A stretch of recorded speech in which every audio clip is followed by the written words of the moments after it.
What's up, guys? This is Genetic Minority here to bring you another Monday Night Raw review for the night of January 18th, 2016. It's Martin Luther King Day, which means it's the first signs that Black History Month is getting closer, and therefore we need to bury all the black talent. Don't worry, I'm not boycotting WWE like some black people are boycotting the Oscars or whatever because there's no black nominees. But I mean, in WWE's case, they should actually just start making good black characters, but they won't because hey, if you're a black, you gotta be angry or you better be dancing in the eyes of Vincent Kennedy McMahon. As I adjust my mic, which I know people find annoying. So, Raw opens up with Roman Reigns. Roman Reigns says he's looking for a fight with Brock Lesnar. Short, sweet, to the point. Says that the Royal Rumble he's going to one against all, but that is Sunday. Tonight he wants Brock Lesnar. And he doesn't say anything else after that. And that's the best part about Roman Reigns. When he speaks very little. Roman Reigns should never speak unless spoken to or to address someone. He just should always want to fight someone. That's it. Roman Reigns is supposed to be this Samoan badass constantly. That's the thing I say all the time. And I know me harping on it doesn't make it any better. But when Roman Reigns comes out and says blank, blank, I want to fight this person. That's it. That's all Roman Reigns should say. He should say very little. You know how characters should, like, you know the characters in, like, TV shows and cartoons and video games, they don't say much, but what they say matters and is important. Roman Reigns should be like, he should be how Raiden in Mortal Kombat should be. Like, Raiden is best kept to be kind of mysterious and speaking very little. He's a god on Earth, so he should not be speaking. His job is to be a protector. That's Roman Reigns. His job is to shut up and beat people up. That's it. There's two types of ups Roman Reigns should be doing. Shutting up and beating people up. That's it. So, of course, this starts out pretty good, simply because Roman Reigns is keeping his mouth shut. He asked for what's that boy's name? Bork Laser. But he's instead gets Chris Jericho, who says he wants him and Brock in the ring at the same time on the highlight reel. Roman says yes, he'll be there because Brock will be there. And then he says nothing. Once again, he's not dragging it out. He says what he needs to say, throws in his catchphrase, and you can believe that he did. And then that's it. But of course, they get interrupted by, of course, they get interrupted by the League of Losers. For anyone who doesn't know, I call the League of Nations the League of Losers because they're all losers. With one of which being Alberto Del Rio is once again United States champion, which confused me. Because I distinctly remember last week, despite not doing a Raw review, knowing that he lost the United States title to Kalisto. But apparently on SmackDown, whatever that is, he won it back. Now, you would think this would be something I know because I do wrestling reviews, but SmackDown is a figment of someone's twisted imagination. So, it doesn't exist. Therefore, I can't watch it. Therefore, how did Alberto Del Rio get the United States title back? As far as I'm concerned, Kalisto is still the United States champion, and Alberto Del Rio just stole the title. Because he couldn't have won it on SmackDown. SmackDown's not real. You know?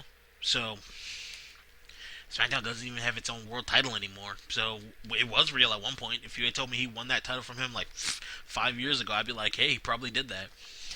Not now. SmackDown doesn't exist anymore. It comes from a child's storybook. No SmackDown. But anyway, Alberto Del Rio has the title back. But whatever. The League of Losers comes out. And they have a little back and forth with Chris Jericho and Roman. And this is where Roman loses me again. He starts talking again. Chris Jericho is clearly the mouthpiece in this situation.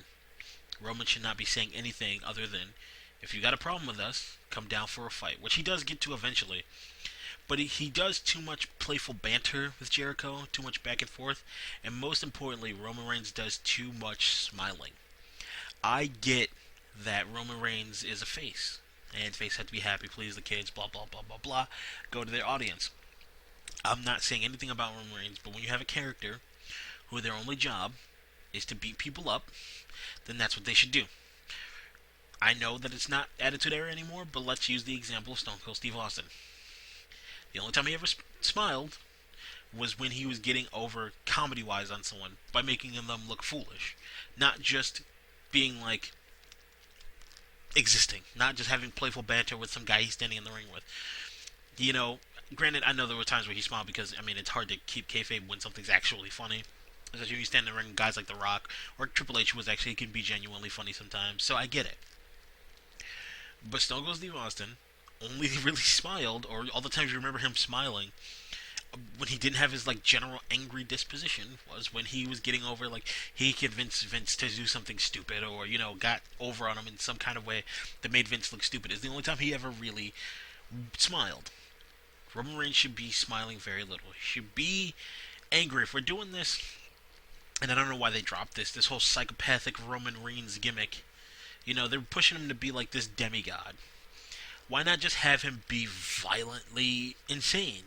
I mean, you already have Dean Ambrose being insane, and you could easily work this into a gimmick of saying Dean rubbed off on Roman, and boom, they can continue to do what they've been doing, which is using Dean to help bolster Roman Reigns from being hated too much. You just feel like some of that insanity from Dean had to have rubbed off. They spent a lot of time together. And you have this just insane Roman Reigns who's looking to demolish and destroy anyone that tries to get in the way of him being WWE World Heavyweight Champion. And I just broke my rubber band, so I feel dumb now. But yeah, we get a little back and forth, and I've talked about this for way too long. And that leads to Chris Jericho saying Roman Reigns versus Rusev, and apparently Jericho has the power to make matches because he also makes himself the special guest ref. Whatever. Next, which leads to Rusev versus Roman Reigns in a very predictable match. It's all about Rusev beating up on Roman with, the League of Losers outside the ring causing distractions, which is made even dumber by the fact that Jericho makes himself the special guest referee for that exact reason. He goes, well, there are 4 of them or 3 of them outside. I might as well make the odds fair for you inside the ring by being the special guest ref.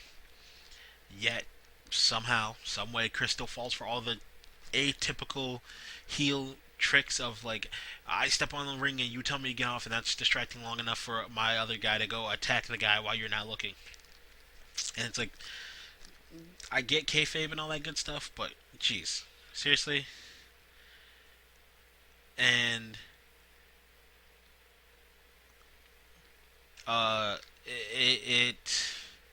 what's the word I'm looking for? It's just really dumb.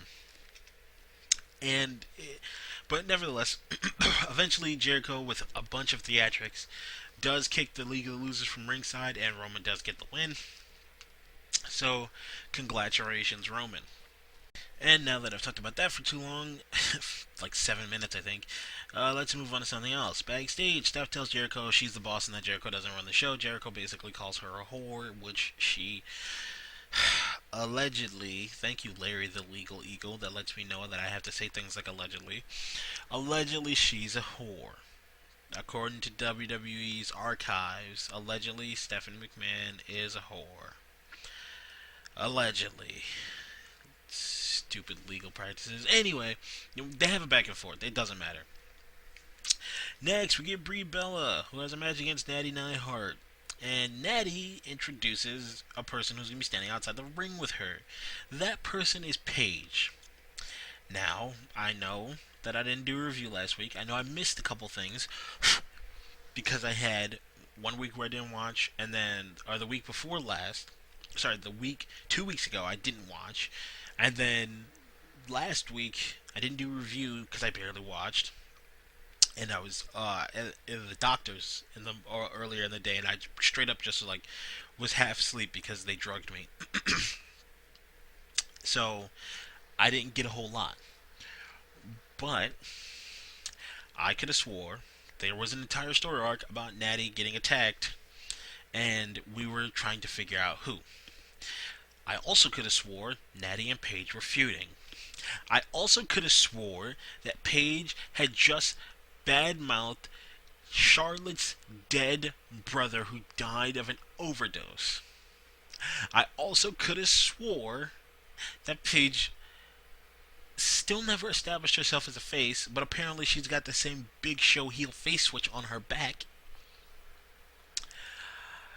I also could have swore it was implied that Paige is the one who attacked Natty. So why isn't Paige out there with Natty now? Well, because Paige and Alicia Fox are feuding on Total Divas. And we need to get people hyped for Total Divas. Because the Divas Revolution, it's the same thing that they were doing before the Divas Revolution. Having feuds and matches based on what's happening on Total Divas. It's back to before the Divas Revolution, where it was all about who was going to be the star of Total Divas, not who was Divas champion. It didn't matter. This is why, one of the reasons why, other than CM Punk, AJ Lee, I'm certain AJ Lee left. Because how can you want to be on a product where you being champion doesn't matter? It's all about the stupid Bella whores being on a TV show. That a failing one. It's not good. It's very clearly written. It's very, I mean, all reality show is, but it's very, very mediocre. Every time the Divas step on screen, all I can think is, why? Why, fuck, why, fuck, why,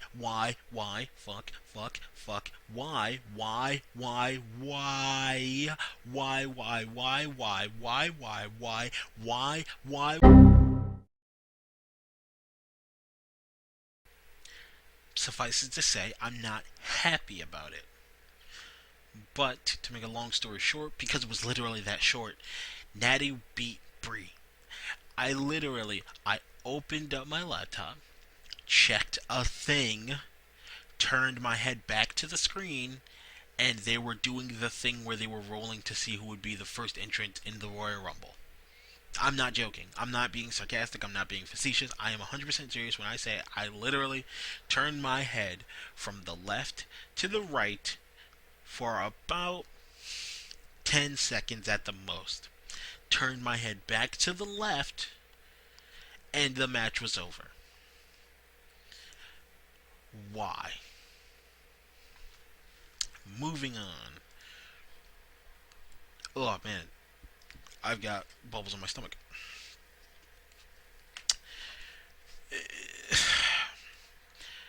Going from that bit of pointlessness and stupidity, moving on to a different brand of pointless and stupidity, the Wyatts versus the Dudleyz and Ryback. I thought that the Wyatts were feuding with Big Show, but apparently they're not. Apparently they are feuding with Ryback, so why'd they attack the Big Show at all? I don't. They attacked the Big Show to make Big Show face. That was it. But yes, the Wyatts versus the Dudleyz and Ryback. The Wyatts went in there pushing this whole they're the four horsemen of the apocalypse. But in order to be the four horsemen of the apocalypse, guess what you have to do? You gotta win matches, Wyatts. So why don't you actually go out there and win matches? Matter of fact, Vincent Kennedy McMahon, why don't you let Bray Wyatt win a match? Why isn't Bray Wyatt Intercontinental? Why wasn't he Intercontinental Champion with Dean taking the title from him as getting to revenge for all the times that Bray beat him? So far, in the past, 2 years, Bray has only successfully dominated one person. That person is Dean Ambrose. Currently, that person is Intercontinental Champion, yet Bray Wyatt has not seen a single title. I reiterate my statements from the Divas division as to why. Moving on. Next, Heath Slater versus Big Show. Big Show is a face now. Heath Slater's got the Job Squad Part 2 going on. I don't know what's the deal with Big Show. They literally probably just have like a switch that is on his back. It's probably not even on his back. Why would it be that closely attached to him? It's probably on a wall somewhere, and he gets a signal that's in a chip in his brain to let them know that he's now changed personas. It probably just has a sign that's just this Big Show persona switch. Please don't touch, or whatever. It doesn't matter. They literally just flip it on and off or up and down as they so please. So he's a face now. I don't know why. There's literally nothing. What are they gonna do? Help this what do they call the Outcast, the Job Squad? Help them get over by beating the Big Show? Help the Wyatts get over by beating the Big Show? It's not.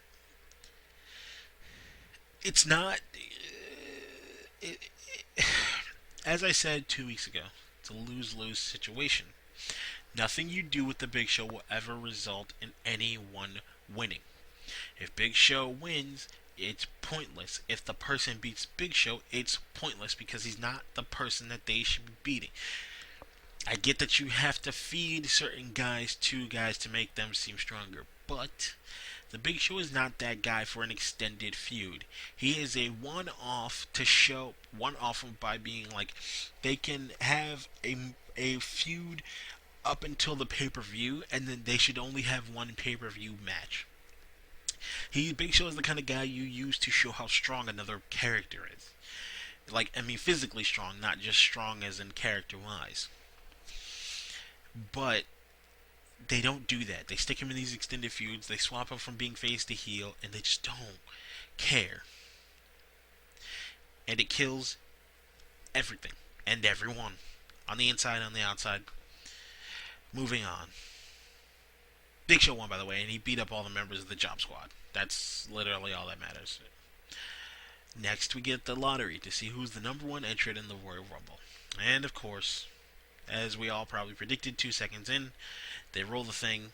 Vince, despite having super huge arms, is very clearly like a bodybuilder in the sense that, like, you know, all those show guys that they're just toned and don't have any actual strength. And he can't open little plastic balls. But he gets them open. And the first name they pick is Roman Reigns. And he goes, well, that must be a fluke. I gotta pick it again. And he picks Roman Reigns again. Which is all very predictable. So we all knew Roman Reigns was gonna have to enter in one because they're building this. Roman Reigns is a god now. The only thing I can hope that they're building is for a crazy either Dean betrayal or to be like Seth Rollins is back and better than ever. There's only two people that can take that title from him, and both of them need to be someone needs to be a heel in order for it to happen. If Seth takes the title from him, Roman needs to be a heel. Because that's the only place he can go after building him like a god like this. If Dean takes the title from Roman, Dean has to be a heel. Because the only place to go after building Roman like a god like this, because there's only two people who would know him well enough to get over on him if you're going to have him in the Royal Rumble defending his title. Because, you know, people hated that he won the Rumble in the first place, so let's stick him in a Rumble where you know he's going to win because there's no reason for another person to take this title from him. Unless somehow, some way Seth Rollins is fully healed, which I doubt. I hope he has a speedy recovery. But there's literally no reason. I'm not talking about this anymore. Moving on. Because this review is going to be too long. So they pull the lottery balls and it's all Roman Reigns. And that's the end of that. Next, we move on from that bit of pointless confusion to another bit of pointless confusion. And it's Ric Flair and Charlotte are ringside for Tamina versus Becky Lynch. Becky Lynch wins because it's Tamina. And she coaxes Ric Flair into giving her a match against Charlotte for the Divas title at Royal Rumble. Okay. Cool. Moving from that bit of pointless stupidity to another bit of pointless stupidity. Next, we get Dean and Kalisto versus Alberto Del Rio and Sheamus, with Kevin Owens on commentary. Sheamus beats Kalisto after Kevin Owens distracts Dean. I don't have anything fancy to say about that. Why is Del Rio United States Champion? I don't know. I don't care. I'm almost certain that they just have like yeah, we're sorry that guy said something racist to you. Here's a fat stack of cabbage. That's money for anyone who doesn't know. And here's a bunch of stats added to your name.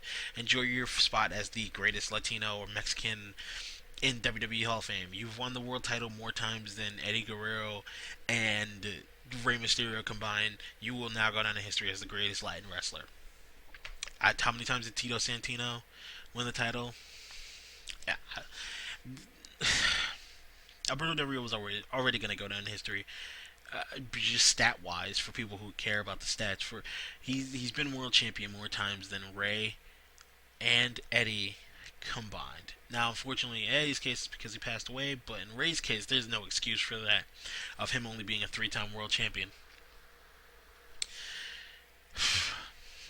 Next, by the way, there was a thing backstage with. After this, there was a thing backstage with the New Day having a funeral for the trombone that got broken by Chris Jericho, I guess. Here's the thing. once again, moving from one bit of pointless stupidity with the Dean Kalisto thing to another bit. It's not like Xavier wasn't walking around with a broken trombone before. Why are they now all of a sudden having a funeral for it? I get it's supposed to be funny, but it's not funny anymore. It's annoying when non-members of the New Day write New Day bits. When New Day writes their own bits, they're really funny because those guys are actually funny. But because they got hot and people like them, then WWE has to now tailor fit their bits for the way they want them to be or what they think is funny. And what WWE's writing and slash authority think is funny is not funny. What they think is funny and interesting is sticking Big Show in feuds with people. But after that, little funeral for the trombone, we get Big E versus Uso number 2, I guess. I don't remember. It was Jay, but does anybody really care which Uso it is? It was the one that's not married to the hot black girl. There you go. It's the one not married to Naomi. Big E wins off the distraction by what's that boy's name? Xavier Woods. That's all you need to know. Next, we get our Martin Luther King Day joke match. They have it every year. Usually, always involves, ironically enough, Mark Henry and R-Truth in recent years. It's the 8-man tag with 3 black guys and a white dude. A couple years in a row was like Christian, Sheamus. Now, it's our resident British person. I didn't have a clever remark for that. What's the boy's name? Adrian Neville. So it's Titus, R-Truth, and Mark Henry with Adrian Neville versus Stardust, The Ascension, and Tyler Breeze. Wasn't Tyler Breeze just winning feuds against Dolph Ziggler? Now, all of the sudden, none of that matters. What happened? Where did Tyler Breeze currently has a losing record despite getting over on Dolph Ziggler, which makes his move up to the main roster pointless.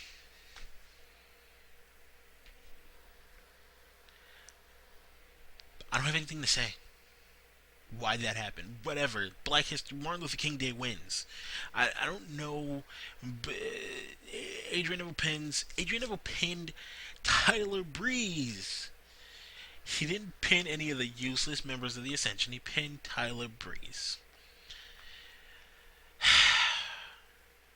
Moving on. Finally, we get the highlight reel featuring Brock Lesnar and Roman Reigns.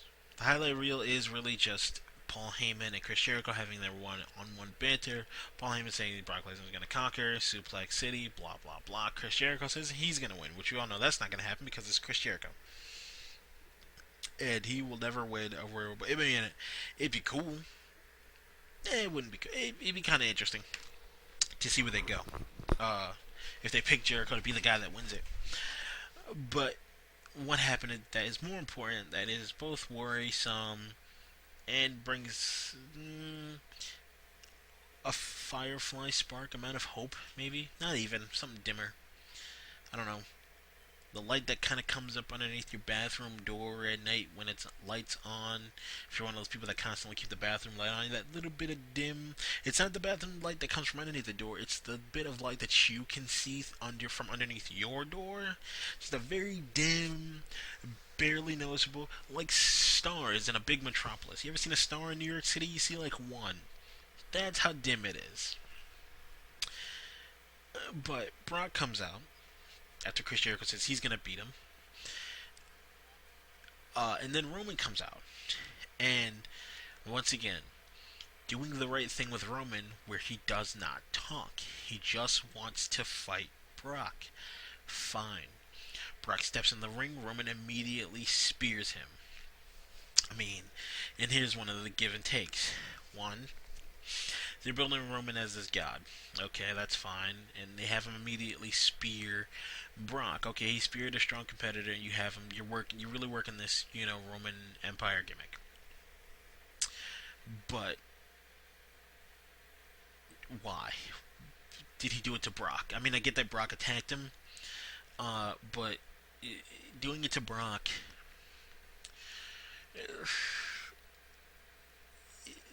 I don't know how to explain it. They make Brock look kind of weak in this segment. So he spears Brock immediately.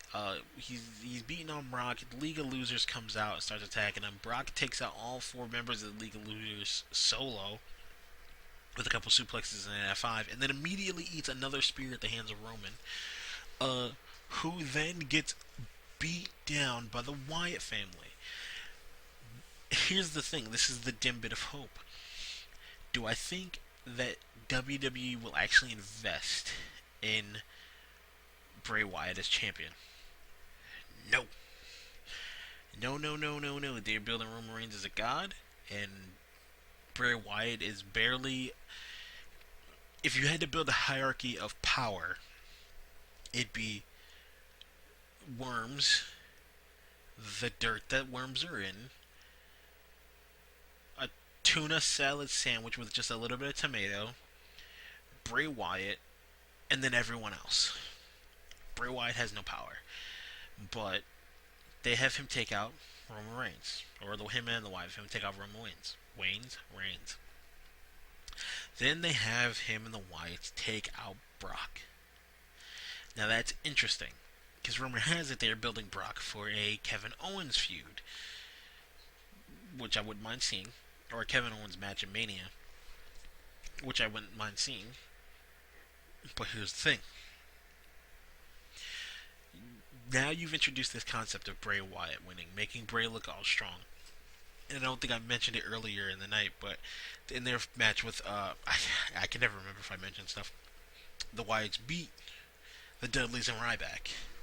So you have them, the go-home show before the pay-per-view, looking incredibly strong. How they build upon this will be important, because the last time they had the opportunity to build a very solid heel out of Bray at the Rumble was when he knocked off Daniel Bryan Daniel Bryan was in the Rumble for all of about 5 minutes, and people went nuts and they booed him, and he easily could have got crazy amounts of heel heat, but no, he had to lose to the Roman Empire and then lose to Taker, even though Taker's career is over and doesn't matter. I know we all love Taker, that's great, but he needed to take a loss to Bray Wyatt. Bray Wyatt should have been the one that ended the streak, but no, we had to give it to Brock Lesnar. We had Bork Lasers got his millions of dollars to show up 5 times a year. I'm not going to rant about that. I got other stuff to rant about later. So anyway, the segment ends with Roman Reigns, Bray Wyatt standing tall, and him and the Wyatt family as the 4 horsemen of the apocalypse. What that means for the future, I don't know. I don't know how they're going to build on that imaginary thing called SmackDown. I'll wait to see the Rumble. I'll probably do predictions if I can convince my cohort to ever let his baby mama take care of his kid and do a podcast with me. But we'll see. We will see how it goes. Until then, join me next week, where I'll be reviewing Raw. Join me later this week when I'll be reviewing the Royal Rumble. Jesus Christ, I'm so stupid. And good night. Happy MLK Day. Peace.